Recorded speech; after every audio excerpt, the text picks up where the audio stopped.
감사합니다. 오늘부터 11월 1일 히브리서를 시작합니다. 어떻게 하면 빨리 끝날 수도 있을 것 같습니다. 왜냐하면 제가 무지하면 빨리 끝나고요. 제가 디테일하게 잡고자 하나님께서 은혜를 베푸시면 어마무지 길어질 수도 있는 그러한 내용인 것을 봅니다. 한번 쭉 읽어봤는데 보통 성경이 2번 읽고 3번 읽으면 알아집니다. 읽을수록 몰라지는 성경은 또 처음이에요.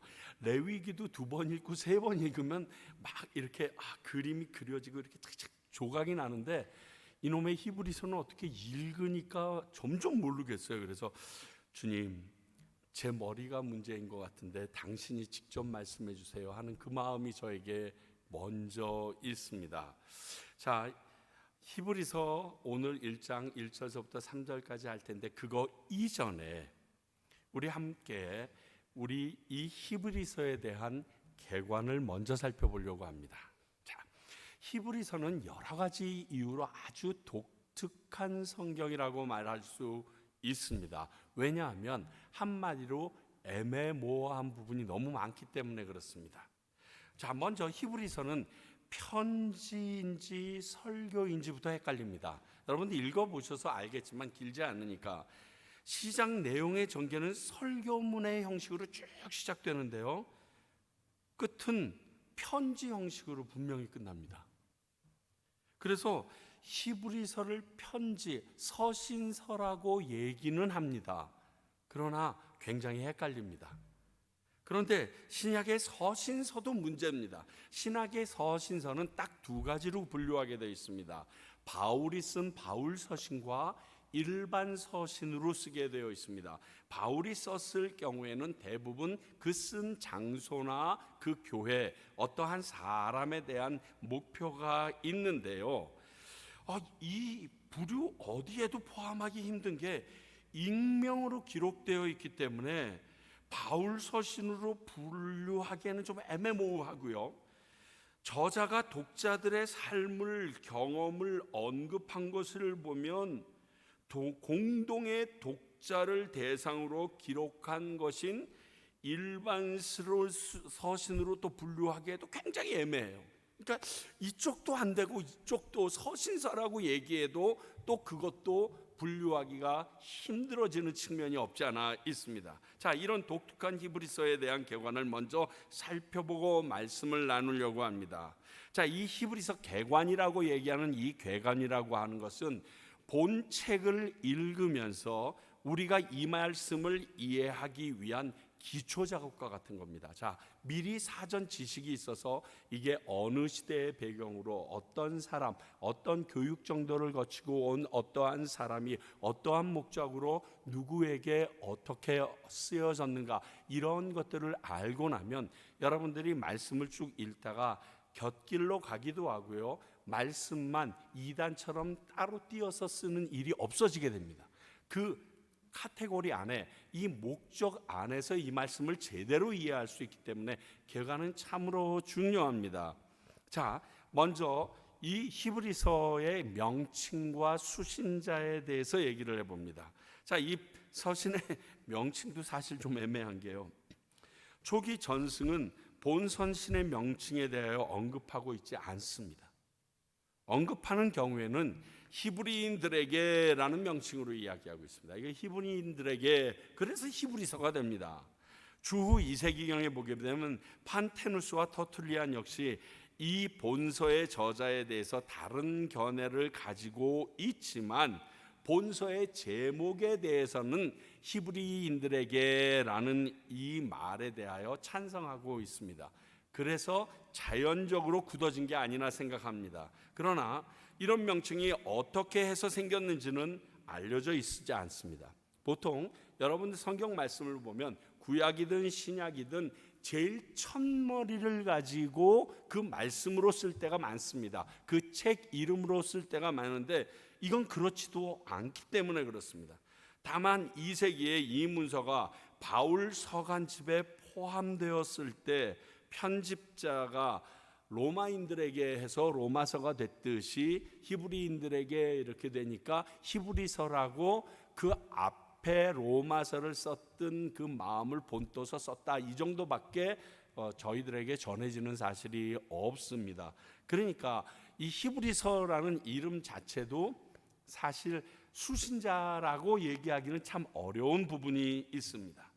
이러한 명칭에 대한 불확실성은 본 서신을 역사적 배경을 고찰하는 데 있어서 또 이 책들을 해석하는 데 있어서 굉장히 우리에게 어렵게 합니다.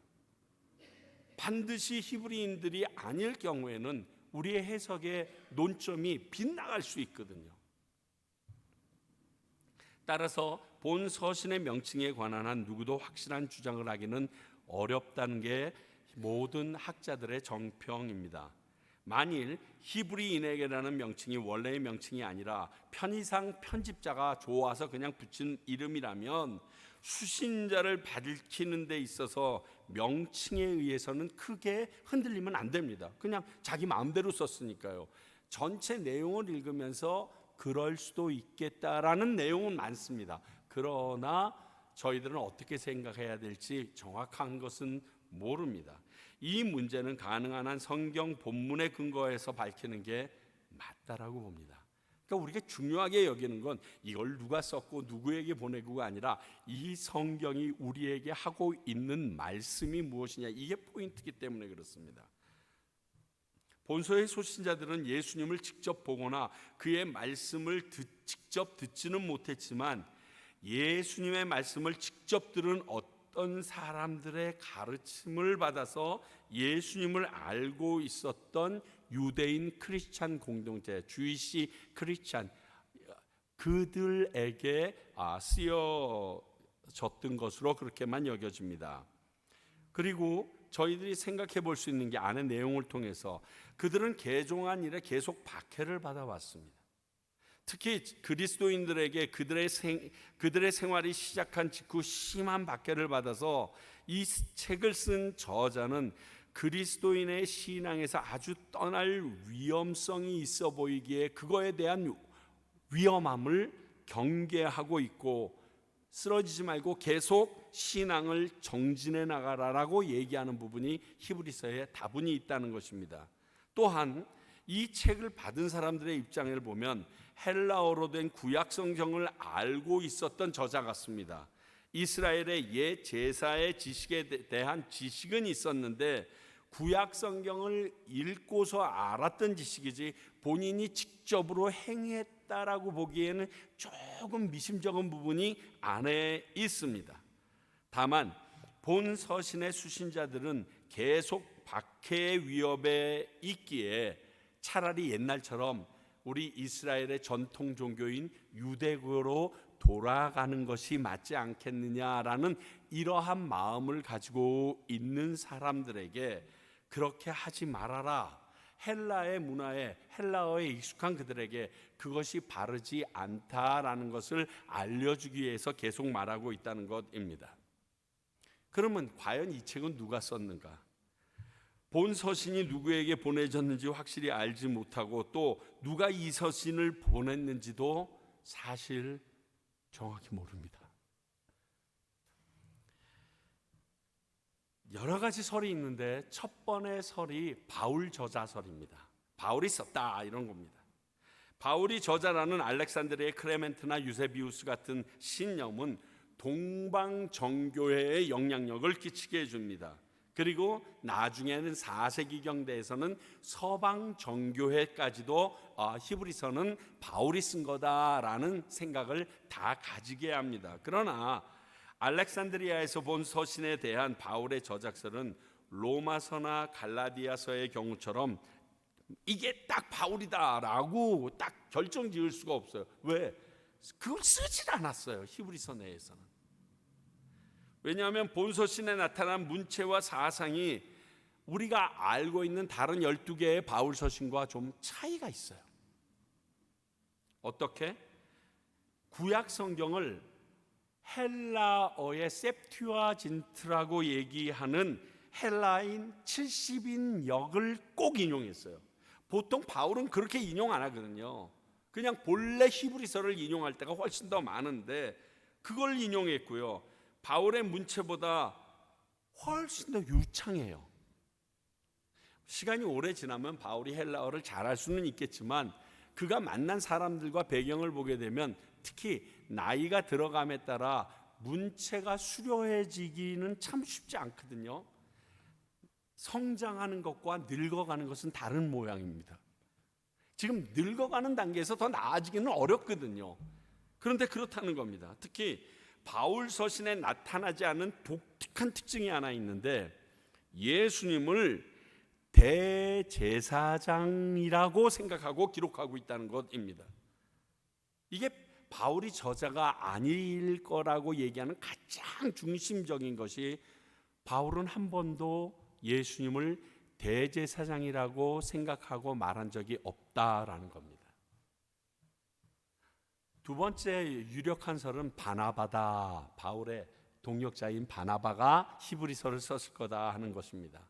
주 200년경에 쓴 터툴리안은 히브리서의 주자로 바울의 동료인 바나바라고 강력하게 주장합니다. 이 견해는요, 아프리카 지역의 교회들이 강력하게 수입해서 아프리카 지역에서는 지금 복음을 듣고 있는 모든 개신교인들이 이 아프리카에 특히 감리교 이런 데가 되게 세거든요. 히브리서를 바나바가 지었다라고 그들은 믿고 있습니다. 지금도. 초대교회의 유력한 인물로 사도행전 4장 36절 보면 권위자라고 불렸던 것이 있거든요.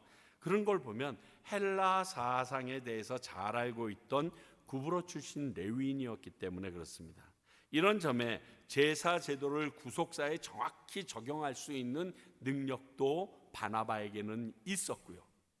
또한 그는 바울과 함께 전도여행을 했으므로 히브리서 2장 3절에 나타난 그 일과 상황에 대해서 알 수 있는 사람이었다라고 말할 수 있기 때문에 그렇게들 말합니다.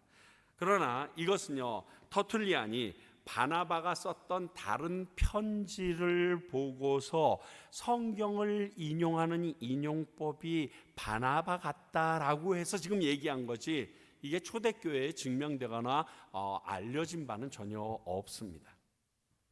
기타 저작설이 있습니다. 419년 칼타고 회의에서 비로소 아까 말한 것처럼 동방과 서방 기독교가 전부 다 이게 바울의 것이라고 인정하는 전통적 지지가 시작되긴 했지만 비평적으로, 그러니까 이게 꼭 그 사람 것일 거냐 하고 비평하고 판단하는 무리들이 있습니다. 저희들도 비평 신학에 대해서 굉장히 많이 배우게 되는데요, 신학교에 가면 별로 이렇게 은혜는 안 됩니다. 그냥 좀 머리가 차가워지고 날카로워지기는 하는데 말씀을 말씀으로 받지 못하는, 왜? 사람이 썼으니까 틀릴 수 있다는 게 전제가 되니까 비평이 되는 거거든요.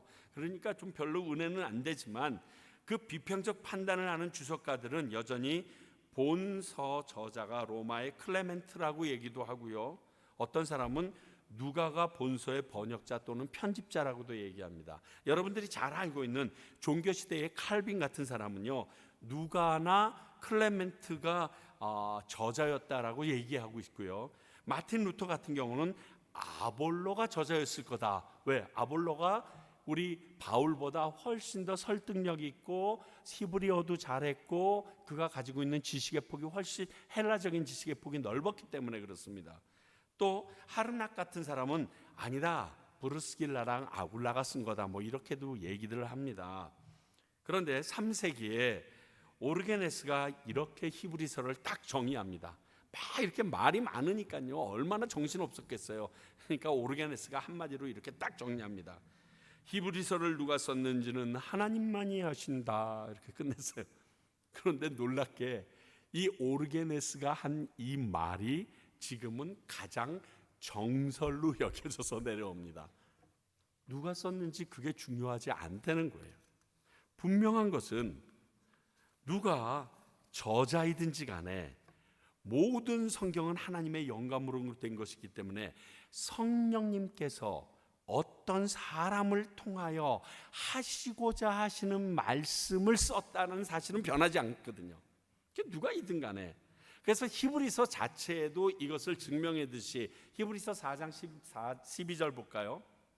하나님의 말씀은 살아있고 활력이 있어 좌우의 날선 어떤 것보다 예리하여 혼과 영과 및 관절과 골수를 찔러 쪼개기까지 하며 또 마음의 생각과 뜻을 판단하나니, 이게 히브리서 기자가 가지고 있는 하나님의 말씀의 능력인데, 이 말씀의 능력으로 이 말씀이 여러분들에게 전달될 거다라고 지금 이미 선언하고 있기 때문에 누가 적은가는 중요하지 않습니다.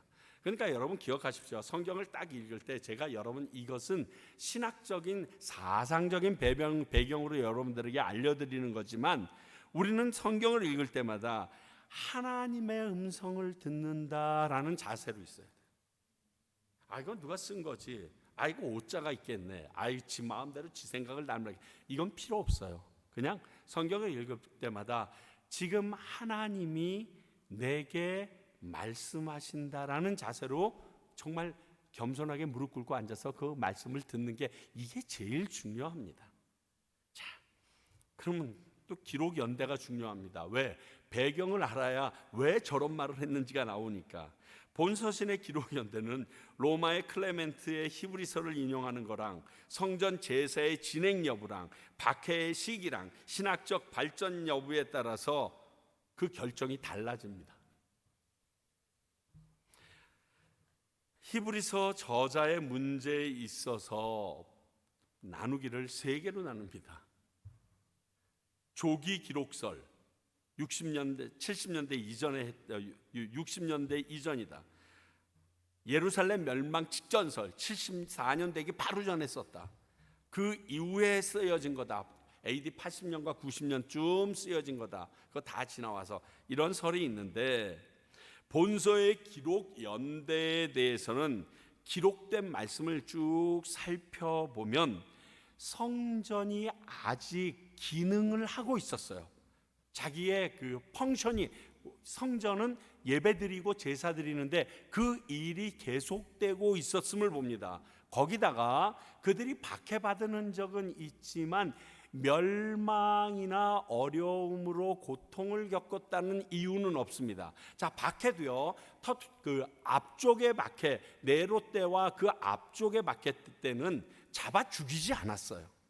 고통은 주고 그들에게 감옥에 가두기는 했지만 그 뒤로 넘어오면서 그들, 예수 믿는 사람들을 잡아 죽이기까지 했고 순교하기 시작했는데, 히브리서에는 순교에 대한 이야기가 하나도 안 나옵니다. 물론 히브리서 11장에 언급되어진 부분들은 있지만 그것이 그들이 살고 있는 현 시대의 일이라고는 얘기하지 않아요.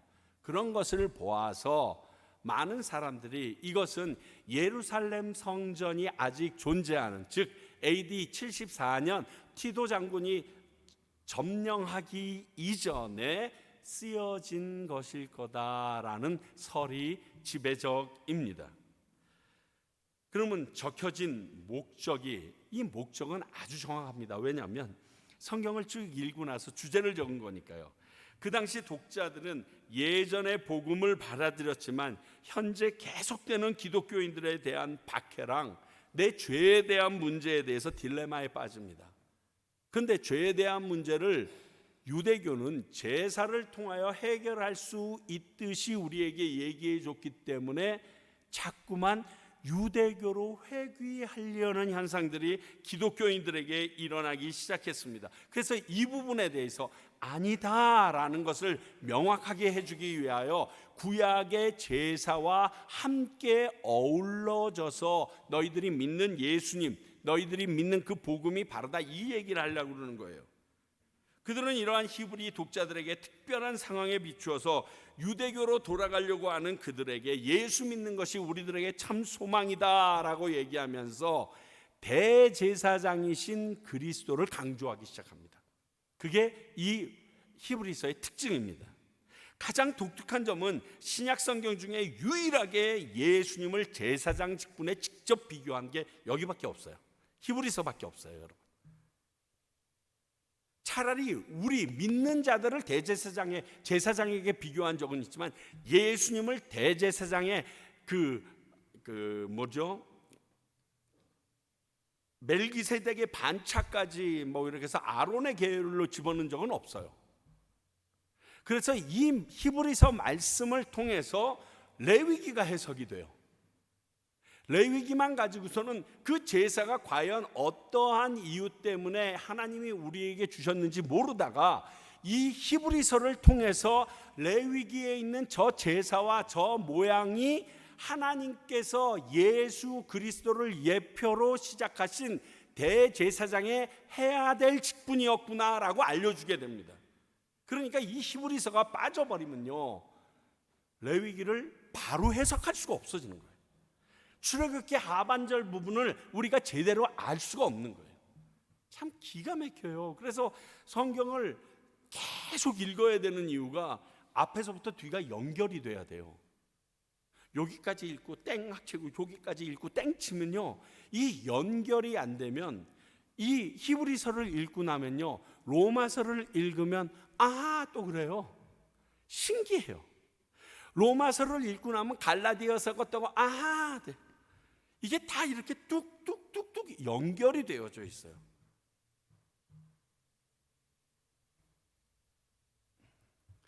복음서를 보면요, 유대인들은 예수님을 선지자나 랍비로는 어느 정도 인정한 것 같아요. 그리고 왕으로 삼으려고까지 했던 것을 보면 그것도 괜찮아요. 근데 유대인들의 왕이다 이렇게 쓰면서 조롱까지 했지만 제사장으로 생각했던 복음서는 없습니다. 이러한 강조와 권면을 통해서 히브리서 저자는 복음이 구약 성경과 대립되는 것처럼 너희들은 느낄지 모르겠지만, 복음이 구약과 대립되는 것이 아니라 오히려 구약을 온전히 성취하고 있다, 이 얘기를 해주고 싶은 것이 히브리서의 가장 큰 목적입니다. 그러니까 히브리서 하면요, 두 가지만 기억하시면 됩니다. 예수님이 최고십니다. 우리 예수님이 모든 존재 중에 최고이십니다. 그리고 그 예수님이 우리의 대제사장으로 오셔서 그 일을 완전히 감내해내신 구약의 완성자이십니다. 이것만 아시면 돼요. 이 땅에 오신 대제사장으로서 구약의 완성자이시며 그분이 우리에게 최고이십니다. 이 내용이에요. 개관이 너무 정신없어서 죄송합니다. 제일 마지막 말씀만 기억하면 좋습니다. 자, 그러면 오늘 본문이 되는 히브리서 1장 1절서부터 3절까지를 한번 여러분 찾아서 보겠습니다. 오늘은 짧으니까 제가 읽어드릴게요. 근데 1절부터 3절까지가 히브리서의 주제예요. 이것만 여러분들이 머리에서 기억하고 있으면 모든 것을 다 이걸로 풀면 돼요. 1절에서부터 3절로만. 이게 키예요, 키. 자, 읽습니다. 옛적의 선지자들을 통하여 여러 부분과 여러 모양으로 우리 조상들에게 말씀하신 하나님이 이 모든 날 마지막에는 아들을 통하여 우리에게 말씀하셨으니, 이 아들을 만유의 상속자로 세우시고 또 그로 말미암아 모든 세계를 지으셨느니라. 이는 하나님의 영광의 광채시요 그 본체의 형상이시라. 그의 영능력의 말씀으로 만물을 붙드시며 죄를 정결하게 하시는 일을 하시고 높은 곳에 계신 지극히 크신 이의 우편에 앉으셨느니라. 여러분, 히브리서를 읽으면서 이렇게 쉽게 말하는 데는 여기 세 절밖에 없습니다. 당장 다음 주에서부터는 구약 말씀이 들어오면서 막 정신이 헷갈리기 시작하는데 가장 쉽게 쓴 거예요. 제가 여러 번역본을 다 읽었는데 차라리 이게 제일 쉬워요. 개역 개정본에서 1절부터 3절까지 이 말씀이 가장 이해하기 쉽게 쓴 것 같아요.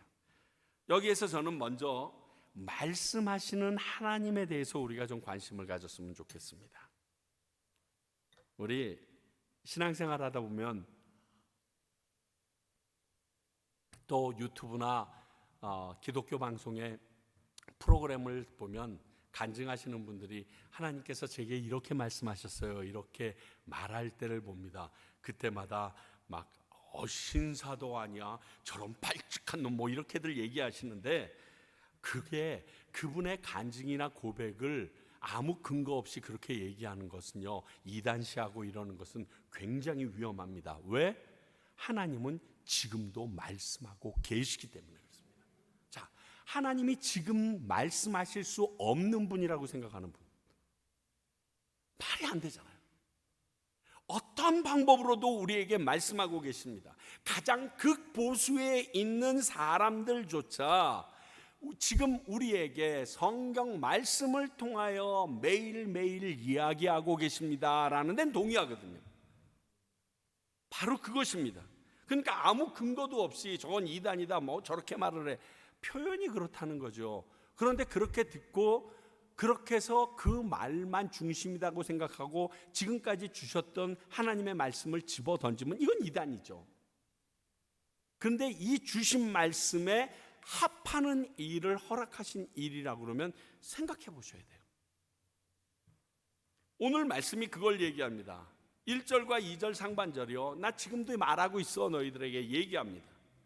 하나님의 말씀 그 자체이시기 때문에 그렇습니다. 자, 요한복음 1장 1절, 태초에 말씀이 계시니라, 이 말씀이 하나님과 함께 계셨으니, 그 다음에 같이 읽어볼까요? 시작. 이 말씀은 곧 하나님이시니라. 하나님의 말씀이세요. 성경은 그렇게 얘기합니다. 요한 사도를 통하여 우리에게 하나님이 말씀 그 자체야. 말씀으로 천지를 창조하시고 말씀 그 자체가 그분이야. 그러므로 우리가 지금도 말씀을 통하여 하나님을 만날 수 있다라고 얘기할 수 있습니다. 나 하나님 만나고 싶어. 성경 읽으세요. 뭐 기도하면서 하나님의 신비스러운 그것을 체험하려고 하지 마시고요, 그냥 여러분들 그냥 나가세요. 성경 말씀 속에서 하나님께서 말씀하시는 것을 들으실 수 있습니다. 성경은 그렇게 말합니다. 하나님을 본 사람이 없다라고 분명히 얘기했어요. 그러나 그분의 음성을 듣는 것에 대해서는 열려 계신 분입니다. 그분이 말씀하시는 건 수도 없이 선지자들 뿐만이 아니라 악한 일을 행하는 자에게까지도 말씀하셨던 분이세요. 그러므로 하나님께서 말씀하시는 일에 대해서는 인정해야 합니다. 자, 그게 왜 중요하냐? 누군가 말을 한다는 것은 그 존재가 살아있다는 뜻입니다. 지금 시퍼렇게 살아있다는 뜻이에요. 뿐만이 아니라 그 사람이 의지조차 가지고 있다는 거예요. 내 뜻대로 할 무엇인가 하려고 하는 의지가 있다는 뜻이에요. 그러니까 하나님이 지금도 살아계시고 그분의 의지를 가지고 섭리하시는 분이라는 것을 우리가 믿고, 그리고 그것을 확신한다면 하나님께서 지금 내게 말씀하시는 것을 인정해야 되는 거예요. 그러면 그 하나님의 말씀을 듣기 위해서 뭘 해야 되냐고요? 말씀을 읽어야 돼요. 제가 아내가 오늘 말씀 준비하면서 이거 많이 준비했어 그랬는데, 나는 오늘 그 간증 프로에 나왔던 그 개그우먼께 제일 많이 들어서 그렇게 얘기를 했어요. 보니까 성경을 뭐 어마무지 읽는 개그맨이 있더라고요. 그래서 어떻게 저렇게 읽지라고 얘기했는데, 그걸 통하여 하나님의 음성을 본인 스스로 체득하는 방법을 깨달은 거예요. 그렇다고 신학적으로도 없고 막 곁길로 가는 게 아니라, 여러분 하나님의 음성 듣고 싶어 죽겠잖아요. 하나님의 음성 듣기 싫으신 분 계세요? 그럼 교회 나오지 말아야지. 듣고 싶으면요, 아주 간단해요. 계속 성경 읽으세요. 그러면 말씀하세요. 왜? 말씀이 하나님이니까.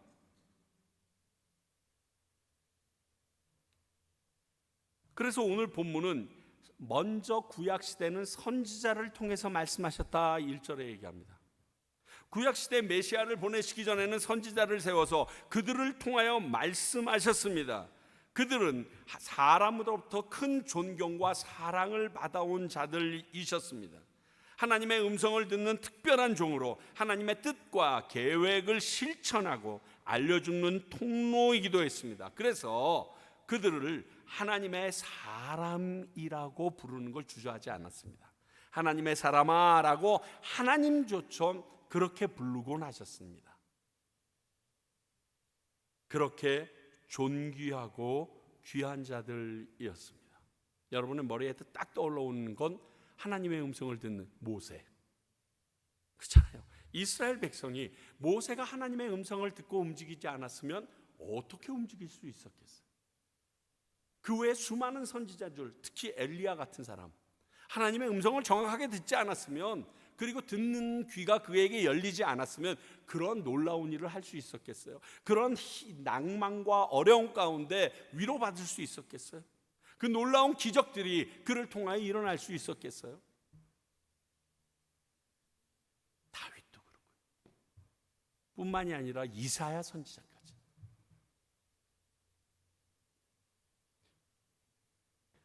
그리고 나다가 2절을 보면 이렇게 말합니다. 아들 예수 그리스도를 통하여 말씀하셨다. 이렇게. 신약 시대에 와서는 그분의 아들이신 예수 그리스도를 통해서 말씀하시는 하나님이라고 지금 선포하고 있습니다. 자, 이 말씀을 누가 썼는지 모르지만 성령의 감동으로 됐으니까 성령님, 즉 하나님께서 직접 쓰신 말씀입니다. 그러면 예수님 외에 다른 것을 하나님의 계시로 등장시킨다거나 자신이 하나님의 계시를 받았다고 주장하는 모든 것은 예수님을 부인하는 이단이라는 거예요. 그렇죠? 왜? 예수님을 통해서 말했다라고 하나님이 얘기했으면, 그리고 하나님 예수님께서 성경에서 이렇게 얘기하잖아요. 예수 외에 다른 이름, 구원받을 다른 이름을 너희들에게 준 적이 없다 하셨어요. 그런데 내가 들었는데 내가 이렇다. 화이트 여사나 스미스 같이 우리 옆집에 사시는 아저씨들, 여기 몰몬 아저씨들, 그거 틀렸다는 거예요. 그건 맞을 수가 없다는 거예요. 왜? 하나님이 주신 적이 없어. 그 사람들에게 말씀을. 예수 그리스도를 통하여 그 일이 이루어지도록 하셨고, 그 말씀을 듣고 알아내는 모든 자들도 말씀 가운데서 역사할 수 있도록 허락하셨다는 거예요. 그러므로 우리가 하나님의 뜻이 무엇인지 알고 싶고 하나님의 말씀이 듣고 싶다면 길은 하나예요. 예수님한테 나가야 돼요. 그렇잖아요. 예수님을 통해서 얘기하신다는데 하나님의 말씀 가운데 나아갈 때도 기도해야 된다고 여러분들에게 그렇게 누누이 강조했던 이유가 여기 있는 거예요. 왜? 예수님을 통해서 말씀하시겠다라고 약속하셨으니까, 주님, 내가 오늘 말씀을 읽을 때 당신의 음성을 듣기를 원합니다. 이래야 되는 거예요. 이게 흔들리면 안 되는 거예요.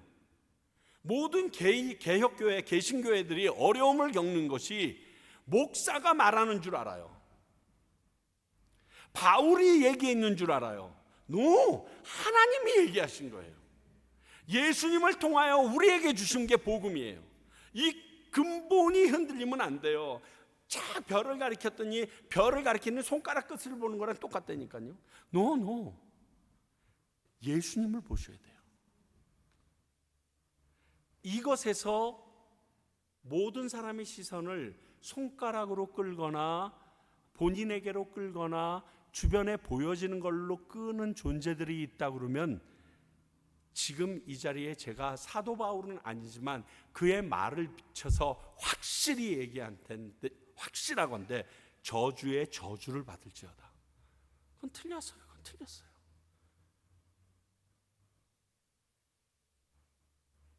오늘 히브리서는 이것을 예수님의 가장 큰 능력이고 그분이 가장 큰 자이신 이유라고 말하고 있습니다. 그리고서 예수님이 누구신가에 대해서 2절 하반절서부터 3절까지 그 짧은 구절에 말하고 있습니다. 오늘 본문에서는 예수님이 유일한 하나님의 상속자이며 으뜸되는 분이라고 그 이유를 여러 가지라고 얘기하고 있는데, 이 모든 여러 가지가 6가지 정도가 더 많이도 분류하려면 할 수 있지만 저는 6가지 정도로 분류했는데, 이게 예수님의 신성에 대한 겁니다. 즉 하나님이 가지고 계시는 그 속성을 가지고 계시는 성자 예수 그리스도의 모습입니다. 그 첫 번째가요, 만물의 상속자다 이렇게 얘기합니다.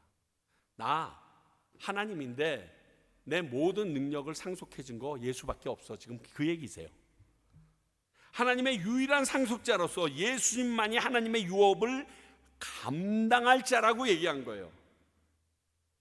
내 일을 감당할 자를 너희들이 보기를 원했잖아. 나 보기 너무 원했잖아. 그래서 내가 너희들에게 보여준 거야. 인간의 몸으로. 그게 예수야. 그게 내 상속자야. 그 사람만이 내가 할 수 있는 모든 일을 감당할 수 있고 내 능력의 전권을 가진 사람이야. 소유한 자야. 그 얘기를 하는 거예요. 두 번째는요, 모든 세계의 창조자가 된다라고 말합니다. 예수님이. 자, 요한복음 1장 2절 3절 볼까요? 그가 태초에 하나님과 계셨고, 여기 그가는 예수님을 얘기합니다. 만물이 그로 말미암아 지은 바 되었으니 이렇게 쓰여 있죠. 지은 것이 하나도 그가 없이는 된 것이 없느니라. 예수님이 창조자라는 거예요. 창조주 그 자체가 예수님이라고 얘기를 합니다. 엘로힘이라는, 여기에서 그 창세기 1장에 보게 되면 엘로힘이라는 단어를 쓰는데, 이 엘로힘이라는 단어는 여러분 다른 거를 몰라도요, 히브리어를 배울 때 꼭 배우면 여러분들에게 유익한 게 이 엘로힘이라는 단어입니다. 이 엘로힘이라는 단어는, 엘로힘이라는 그 단어 자체가 복수예요. 그러니까 엘로힘 그러면 하나님들 이거예요. 어떤 절대자들 이거예요. 능력자들 이거예요. 근데 능력자들인데 is 단수로 받아요. 그 사람들이라면 그것을 복수 동사로 받아야 되는데 엘로힘을 단수로 받아요. 유일한 단어예요. 아주 특별한 복수 명사인데 단수로 받는 아주 특별한. 그래서 히브리어를 배우기 싫어도 히브리어를 알아야 되는 이유가 놀라운 하나님의 섭리와 하나님의 능력이 그 언어 속에서 나타나요. 어떻게 복수인데 단수로 받지? 성부, 성자, 성령 맞거든. 뒤에 뭐라고, 2장에서는 뭐라고 얘기합니까? 우리의 모습대로, 이렇게 우리가 창조하되, 이렇게 잠깐만 우리라는 단어를 씁니다. 그러면서 이 엘로힘이 복수이면서 하나인, 단수인 것을 이야기합니다. 여러분, 이거는요, 우리의 이성과 지성 경험으로는 이해가 안 돼요. 그 내용이 하나 더 더해진 게, 그 예수님은 하나님의 영광의 광채이면서 예수님 그 본체이시다 이렇게 얘기해요. 빌립보서 2장 6절. 그는 근본 하나님의 본체이시나 하나님과 동등됨을 취할 것으로 여기지 아니하시고, 이래 가지고 이게 바울의 것일 수도 있다라는 근거를 또 제시합니다. 어찌 되었던 이게 우리가 지금까지 살아왔던 경험과 지식으로는 해결이 안 되는 거예요. 왜? 내가 최유찬이면서 이상석이 돼야 되는 거야. 이게 불가능한 거예요. 그렇잖아요. 뭐 무소부재 이런 거 다 떠나서 내 안에 있는 작용으로 얘기할 수 있는 부분이 아니에요. 이건 양태론적이에요. 양태론적으로 하나님을 해석하거나 삼위일체를 해석하면 이단입니다. 그러니까 삼위일체를 설명할 수 있는 길은 하나예요. 믿음밖에 없어요. 그런데 우리가 그 나라에 가면 그 삼위일체의 본체를 보게 될 거예요. 그러면서 아하, 이럴 걸 난 기대해요. 저도 설명 못 하겠어요. 여러분들이 깨닫게 해줄 수 없는 내용이 바로 이 부분이에요.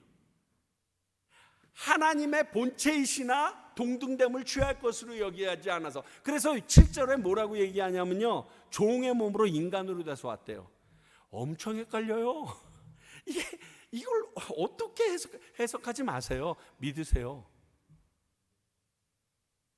이걸 어떻게 해석을 합니까? 여러분, 인생을 살다가 어떤 사람이 갑자기 병에서 자유케 돼도 여러분들이 해석을 못 하는데 이걸 어떻게 해석을 해요? 해석할 수 없어요. 우리 요 좁은 대가리 가지고서는, 요 안에 있는 요 뇌 가지고서는 계산할 수도 없어요. 하다못해 뇌를 연구하는 사람들도 아인슈타인이나 뭐 엄청난 사람들이 뇌를 많이 썼는데 기껏해야 15% 썼대잖아요. 인간의 뇌 15%만 써도 전 세계의 최고의 학자라고 얘기하는데 지금은 평준화된 E = MC. 그게 뭐고 아무나 만들 수 있지 요즘 같으면요. 빅뱅 티오리 만든 그러한 사람들의 머리도 15%를 넘지 못했다는데 하나님과 동등됨을 취할 100%의 머리를 가진 사람은 우리가 어떻게 이해해요? 못해요. 그러나 분명히 얘기합니다. 예수님은 어떤 분이시냐? 하나님의 영광이 나타난, 그분에게서 하나님의 영광의 빛이 나타나고 동시에 그분은 하나님이시다, 이렇게 얘기를 해요. 그게 오늘 말씀이 우리에게 증거하는 거예요. 쉽게 얘기해서 이스라엘 백성이 호렙산에서 하나님의 음성을 듣고 두려워서 장로들이 나와서 제발 모세요, 당신이 혼자 올라가세요, 우리 무서워서 못 올라가겠어요 했던 그 존재가 예수님이라고 얘기하는 거예요. 너희들이 그분을 직접 빼고 그분의 능력을 너희들이 경험하면 너희들도 하나님처럼 느껴 부들부들 떨 수밖에 없다. 그분이 재림지로 오실 우리 예수님이에요. 그리고 네 번째 우리에게 얘기해 주는 것이 만물을 다스리시는 분이다라고 그런 의미로 얘기해 주고 계십니다. 여러분, 말씀을 보게 되면 이렇게 되어 있죠. 그의 능력의 말씀으로 만물을 붙드시다. 만물을 자기 마음대로 좌지우지하실 수 있는 분이다, 이런 뜻입니다. 그런데 뭐를 가지고요? 몸으로 뛰면서? 말씀만으로. 그분의 말씀에 능력이 있어서 창조하셨던 하나님의 능력처럼 그 말씀으로 하나님께서 모든 것을 떠나가라 하면 떠나가고 잠잠하라 하면 태풍이 가라앉게 되는 그 만물의 통치권이 있는 분이 예수시다라고 얘기합니다. 자, 지금 이 내용을 당시 유대교 히브리인들 중심으로 듣는다 그러면 하나님이 예수님이라고 말하고 있네라고 느끼겠죠. 하나님을 예수님이라고 얘기하네. 그러면서 그들 안에 큰 진동이 일어났을 것 같지 않으세요? 하나님을 사람과 비교한다는 것에 대한 발칙함, 그들의 표현대로 하면 참남함을 느끼면서 동시에 그들이 생각하는 것은 와, 예수님이 그런 분이었어? 이게 동시에 들어가는 거예요. 근데 통치자인데 말씀으로만 하시는 거예요. 온 세상과 역사를 통치하시는 분이 그분이다 라고 얘기하고 있는 거예요. 그러니까 너희들이 믿고 있는 그 예수님에 대하여 두려워하지 말고 끝까지 붙잡고 따르면 된다라고 얘기하고 싶어서 예수님의 성품에 대하여 또 이렇게 얘기합니다. 그리고 다섯 번째, 우리의 죄를 정결케 하시는 분이다. 이건 다른 말로 얘기하자면 그분이 우리의 구속자다. 구세주, 그리스도가 맞다. 우리의 모든 죄를 구속하기 위하여 구세주로 육신을 입고 이 땅에 오셨는데 그분이 이 땅에 오신 가장 중요한 목적이 이것이었다. 내 구주 예수님, 주 같은 분은 없네. 그래서 그분을 구주라고 부르는 거예요. 그냥 농담 삼아 하는 말이 아니에요. 크라이스트가요, 성을 얘기하는 게 아니라니까요. 지저스 크라이스트, 크라이스트가 성인가? 아니에요. 예수는 나를 구속하신 분이다. 지금 그 얘기를 하는 거예요. 왜? 여러분들이 알고 있는 이 지구상에 있는 모든 종교에서 내가 죄를 사할 수 있다, 사하는 방법을 알려준다라고 얘기한 종교는 기독교밖에 없어요. 예수님밖에 없어요. 어디에도 없어요. 죄 해결이 안 돼요. 전에도 말씀드렸죠. 성철 스님한테 가서 막 내가 가슴이 아픕니다 그랬더니 10년 면벽을 하고 나오신 성철 스님이 그거 알고 싶어? 나도 힘들어. 그러니까 저 중구 저동에 있는 한경직 목사 찾아가 봐. 나는 죄는 해결이 안 돼. 참 진실하신 분 같아요. 그분은 종교인으로서. 왜? 내가 지금 믿고 따르는 불교 안에서는 죄의 문제에 대해서는 해결 방법을 내놓은 게 없더라는 거예요. 10년을 면벽하면서 동굴 속에 들어가서 그 경전만 읽었는데 해답이 안 나오더라는 거예요. 근데 내가 성경을 보니까 죄에 대해서 해결이 된다라고 얘기하더라. 그러니까 목사님 찾아가. 그렇게 얘기했다는 거잖아요. 기억하세요, 여러분. 그리고 이 말씀의 뜻에 대해서 여러분 아주 뜻깊게 보셔야 되는데, 제일 마지막에 높은 곳에 계신 누구죠? 하나님이죠. 지극히 크신 이의 우편에 앉아 계시다. 이게 무슨 의미인지 아세요? 지극히 크신 이 하나님의 우편에 지금 앉아 계시다. 그분은 하나님에게 우리를 위하여 중보자로 계신 분이다라는 의미예요. 그분에게 우리를 끊임없이 변호하는 변호인으로 지금 계시는 분이시다. 다시 오셔서도 그분이 심판하실 때 우리 가운데 그 우리의 모든 것에 대하여 중보하시고 변호해 주실 위치에 지금 가 계신 분이 예수 그리스도시다. 그 얘기를 하고 있는 거죠. 중보자이신 예수 그리스도를 얘기합니다. 아니면 그분의 우편에 있지 않겠죠. 그분의 자리를 찬탈했겠죠. 아니잖아요. 그 의미예요, 여러분. 자, 빌립보서 2장 11절. 모든 입으로 예수 그리스도를 주라 시인하여 하나님 아버지께 영광을 돌리게 하셨다. 하나님과 동등됨을 취할 것으로 여기지 않고 이 땅에 오셨던 그분이 우리를 죄사하고 구원해 주시고 나니까 그분이 나의 주인이십니다 라고 고백하게 했고, 이 고백하는 모든 자들에게 하나님의 영광에 이르도록 도와주는 자가 예수 그리스도시다. 지금 그 얘기하고 계신 거예요. 기억하셔야 돼요. 한마디로 예수님은 누구신가? 그분 어마무시한 분이야. 너희들이 알고 있는 그 하나님이 가지고 계셨던 모든 속성과 능력 다 가지고 계신 분이야. 뿐만이 아니라 우리를 위하여 죽기까지 하신 분이야. 그 얘기를 아예 1, 2, 3절에서 선포합니다. 그리고 그를 통하여 말씀하시는 그 예수님에 대해서 우리 얘기해 볼까? 그리고서 다음 주일 4절서부터 그 예수님에 대하여 그분이 얼마나 높으신 분인지 구약 성경에서 우리에게 주셨던 그 얘기를 쭉쭉 붙이면서 예수님은 이런 분이야. 천사보다도 높으시지. 이렇게 누구에게 얘기한 적이 있어? 그러면서 히브리 사람들이 아주 능통하게 알고 있는 구약 성경에서 예수 그리스도를 증거했던 모든 부분들을 다 가져다가 증명하는 시간이 내일서부터 시작됩니다. 그래서 다음 주일서부터 여러분들께서 성경을 읽으실 때는 조금 지루하실 수도 있어요. 이래서 최고다. 예수님은 이래서 최고다. 예수님을 이렇게도 표현하셨다. 예수님을 이런 자라고 얘기하셨다. 이걸 계속해서 증명하려고 노력합니다. 왜? 히브리인들이 지금 예수님의 말씀으로만, 예수님으로만 구원받을 수 없다라고 지금 두려워 떨고 있거든요. 너무 고난이 심해. 예수님만으로 구원 못 받을 것 같아. 빨리 할례 받아야 될 것 같고, 제사 드리고 구약의 그 제사대로 가야지 내가 구원 받을 것 같다. 그런데 아니다.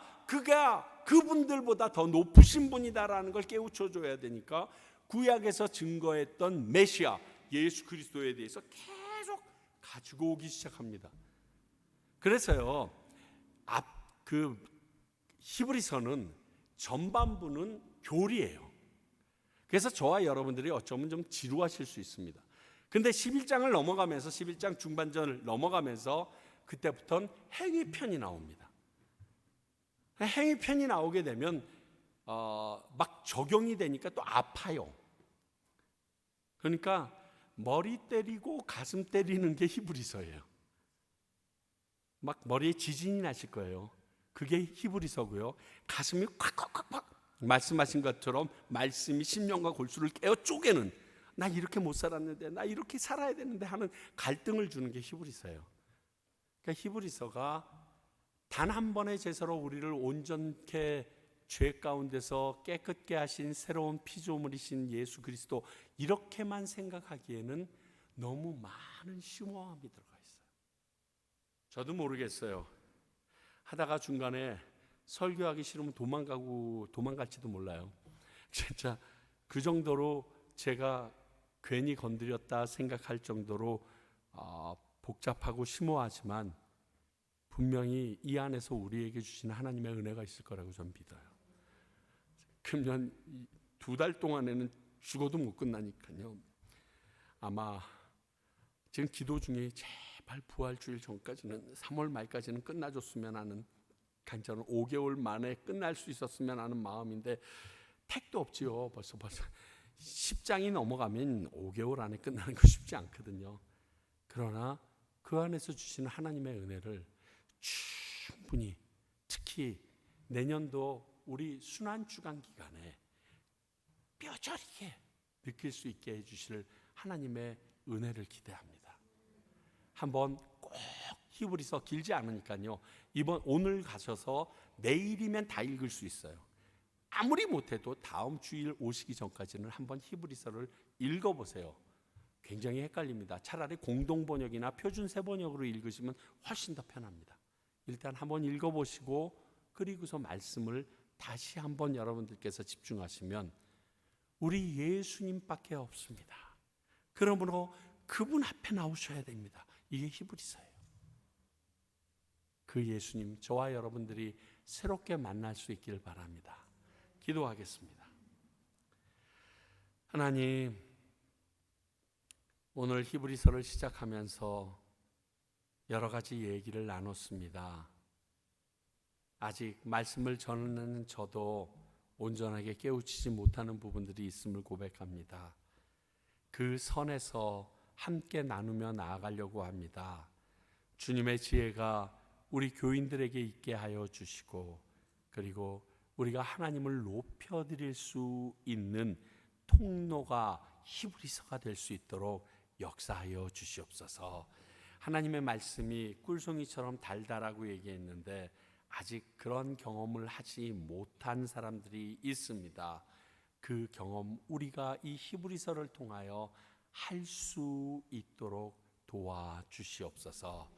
지금은 우리 주 예수 그리스도의 은혜와 하나님의 너무나 크신 사랑과 그리고 성령님의 이 말씀들이 기억나며 이 말씀이 믿어지게 하시는 능력이 오늘 우리 예수 그리스도가 우리들의 전부이시다는 이 고백을 하기를 원하는 주님의 귀한 백성들과 이 말씀이 온전히 전해지길 바라는 평강교회와 또 이 말씀을 받았기에 전하기 위하여 온 열방에 흩어져서 지금도 고군분투하고 계시는 선교사님들을 위해 이제로부터 영원히 함께 하시기를 간절히 축원하옵나이다. 아멘.